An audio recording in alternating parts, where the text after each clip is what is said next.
Bonjour tout le monde. Aujourd'hui, on va continuer notre formation pratique sur la programmation des automates S7200 en utilisant le logiciel TA Portal. La dernière fois, on a commencé avec les blocs d'organisation.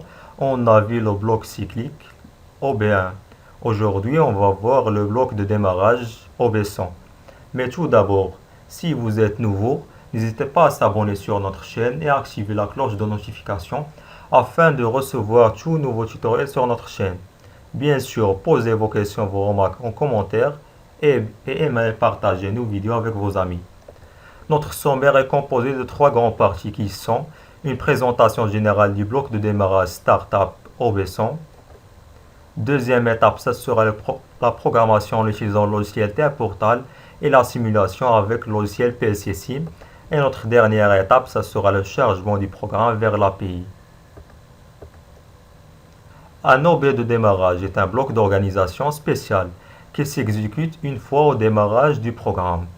Les OB de démarrage s'exécutent donc avant le bloc cyclique OB1. Un OB de démarrage n'est pas cyclique. Il s'exécute une seule fois au démarrage du programme. S'il existe plusieurs OB de démarrage, ils sont appelés dans l'ordre de leur numéro d'OB, en commençant par le plus petit, c'est-à-dire, par exemple, on a trois blocs de démarrage qui sont OB100, OB101 et OB102. L'exécution va commencer par OB100, après OB101 et OB102. Une fois le traitement de démarrage est terminé, le système d'exploitation lit la mémoire image des entrées et démarre le programme cyclique. Les OB de démarrage sont utilisés généralement pour initialiser notre projet, c'est-à-dire initialiser nos variables, nos sorties, et maintenant, on se dirige vers le logiciel TA Portal pour voir l'utilité de l'OB100 et pour voir comment tout d'abord créer l'OB100. On se dirige vers le logiciel TA Portal. On clique sur créer nouveau projet. On va le nommer par exemple OB100. Après, on appuie sur créer. Maintenant, on va commencer la partie configuration de notre appareil. On clique sur configurer un appareil. Ajouter nouveau appareil. Après, on se dirige vers les contrôleurs Simatic S7200 CPU. Nous avons une CPU de référence 1214C ACDC relais. On va choisir notre référence qui est le 6ES7 214 1BG40 0XB0. Après, on va appuyer sur ajouter. Et comme vous voyez, on a terminé la partie configuration matérielle. Maintenant, on se dirige vers bloc de programme. Mais tout d'abord, l'exemple qu'on va voir aujourd'hui, c'est un démarrage étoile triangle. Et comme vous voyez, ici, on a l'étape 0, l'étape 1 et l'étape 2. À l'étape 1, on a démarrage étoile. Après une temporisation, on a le démarrage triangle. On va faire la traduction graph7 ladder de notre graph7 pour l'implémenter dans notre projet. Tout d'abord, on va créer notre table de variables. On se dirige vers variable API. Double-clic sur notre table de variables. On va commencer par les étapes. On a étape 0. Le type c'est booléen. L'adresse, on va mettre par exemple m0.0. On va faire la même chose pour étape 1 et étape 2.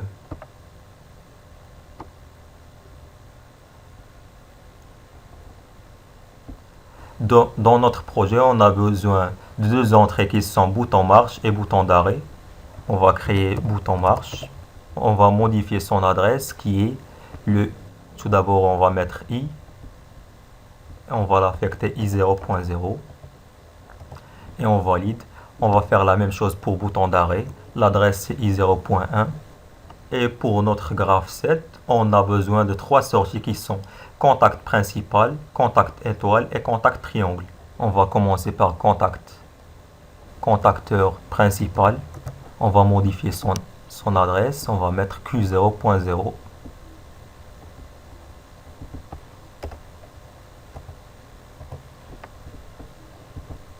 On va mettre km2, contacteur étoile. Son adresse c'est q0.1 et km3 qui est contacteur triangle. Son adresse c'est q0.2. Et on a aussi besoin d'un bit interne qu'on va le nommer fin temporisation. On se dirige vers variable API. On va le nommer par exemple fin temporisation. Le type c'est booléen, mais on va modifier. On va le modifier. On a dit c'est un bit interne. On va mettre M0.3 et on valide. Maintenant, on a terminé la partie déclaration de nos variables. On se dirige vers le main, l'OB1, et on va commencer la traduction graph setLadder. La méthode que je suis personnellement, c'est la méthode setReset. C'est-à-dire, lorsque l'étape 0 est active et on appuie sur bouton marche, l'étape 1 va se mettre à 1 et l'étape 0 va se mettre à 0. Et lorsque on est à l'étape 1 et on a fin temporisation, l'étape 2 va se mettre à 1 et l'étape 1 va se mettre à 0. On va voir comment on va faire ça. On va glisser un contact normalement ouvert. On va glisser un deuxième contact normalement ouvert.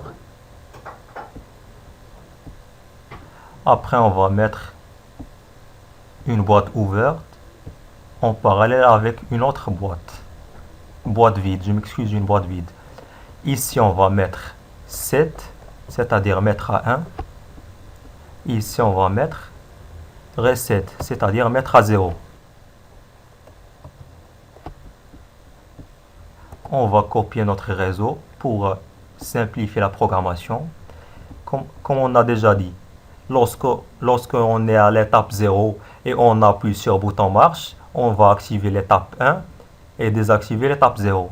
Ici, on va mettre étape 0. Ici, on va mettre bouton marche. Mettre à 1, étape 1. Et mettre à 0, étape 0. On va faire la même chose pour la suite de notre programme. On va descendre ici, on va mettre copier-coller.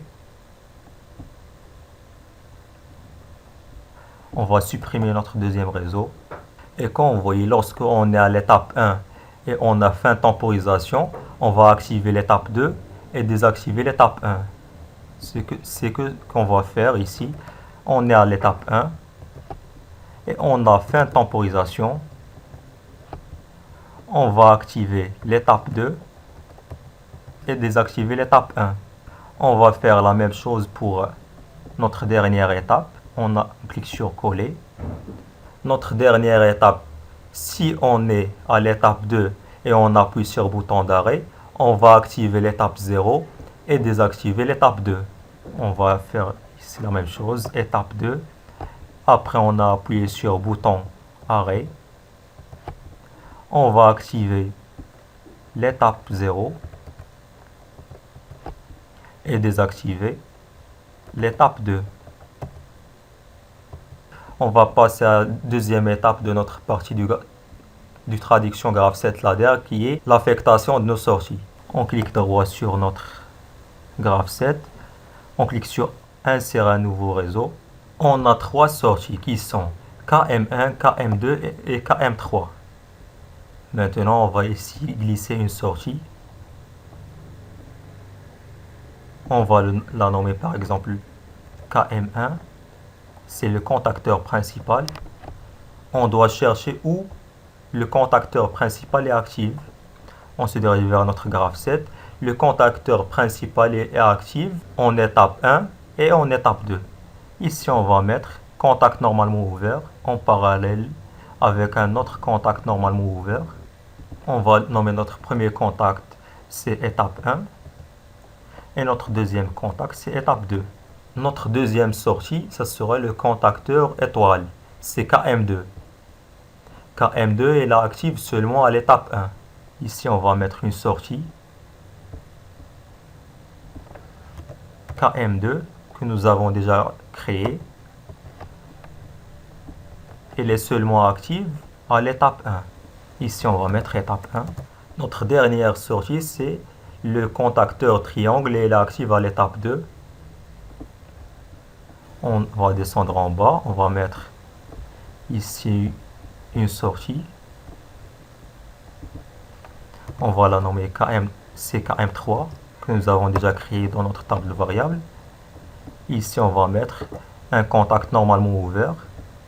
La sortie KM3 qui est contact triangle, il est active à l'étape 2. Ici, on va mettre étape 2. On ne doit pas oublier notre temporisation. Notre temporisation elle est active à l'étape 1. Alors, on va descendre en bas. Ici, on va mettre un contact normalement ouvert. On va le nommer étape 1. À la sortie, on va glisser notre temporisateur qui est le T-on. Comme vous voyez, il nous demande de créer un dB. On clique sur OK. Ici, on va rentrer par exemple T dièse 10 secondes et on valide. La dernière chose, c'est fin de temporisation. Fin de temporisation. Le bit qu'on a déjà créé fin de temporisation, on doit l'affecter avec une entrée qui est notre fin de temporisation. Ici, on va mettre notre bit qui est fin temporisation. Notre bit fin temporisation va se mettre à 1 lorsque la sortie de notre temporisateur Q va se mettre à 1. Ici, on va mettre point Q, la sortie de notre temporisateur point Q. Maintenant, on a terminé la partie traduction graph set ladder, mais on a oublié une seule chose, c'est l'initialisation de notre étape 0. C'est le rôle de obeson. Alors, on se dirige vers créer un nouveau, ajouter un nouveau bloc. On se dirige vers Startup. Comme vous voyez, on a ici langage.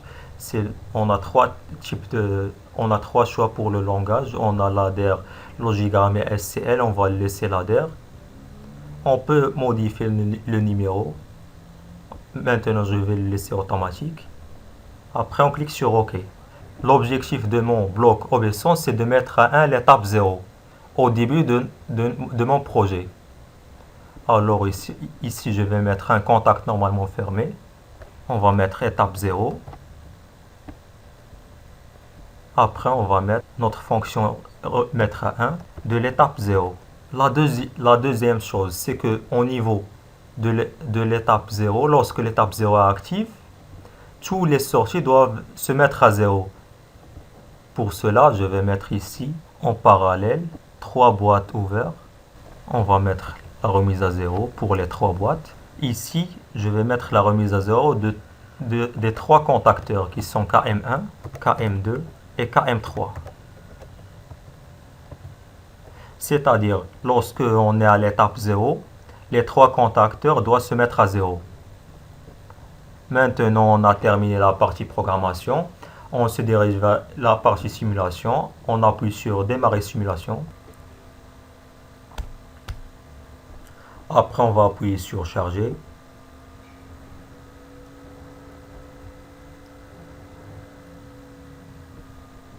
Et on clique sur démarrer module. Après, on va appuyer sur terminer. Maintenant, on va créer notre projet PLC Sim. On clique sur créer nouveau projet. On va le nommer par exemple obeson. Après, on appuie sur créer.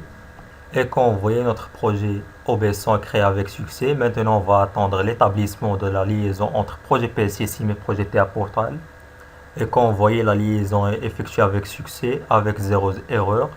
Maintenant, on se dirige vers notre table de variables. Double-clic sur notre table de variables. On va commencer par nos étapes. On a étape 0, étape 1 et étape 2. Après, on va mettre nos boutons qui sont boutons marche et boutons d'arrêt. Et nos 3 sorties qui sont KM1, KM2 et KM3 pour les 3 contacteurs. Maintenant, on se dirige vers notre logiciel TA Portal. On clique sur liaison en ligne. Et comme vous voyez, tout est en vert, alors tout est OK. Maintenant, on va mettre notre projet PLC Sim à droite. Après, on va appuyer sur visualisation. Et comme vous voyez, l'étape 0 est active. C'est le rôle de l'obeson. Et les trois contacteurs qui sont KM1, KM2, KM3 sont à 0. Maintenant, on va commencer la simulation. On va appuyer sur bouton marche. Et comme vous voyez, on a contacteur principal et contacteur étoile vont se mettre à 1. Et on est à l'étape 1. Après 10 secondes, on a contacteur principal et contacteur triangle vont se mettre à 1. Maintenant, on va appuyer sur bouton d'arrêt. Tout d'abord, on va enlever notre main sur bouton marche et après on va appuyer sur bouton d'arrêt. Et comme vous voyez, on est revenu à l'étape initiale qui est l'étape 0.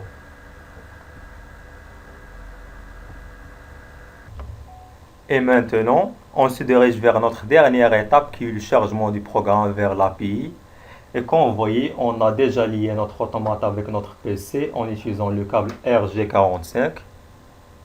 On va appuyer sur charger vers l'appareil. Après, on va appuyer sur lancer la recherche. Et comme vous voyez, notre PC a détecté la présence d'un automate S7200. Après, on va appuyer sur charger. Il nous demande d'attribuer une adresse IP. On appuie sur oui. Après, on va appuyer sur OK.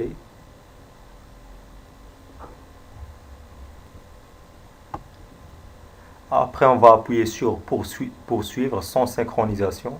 Ici, on va mettre arrêter tout. Et on appuie sur charger. On va mettre démarrer module. Et quand vous voyez notre LED en orange, maintenant on va appuyer sur terminer. Et il est maintenant en vert. Après on va appuyer sur liaison en ligne.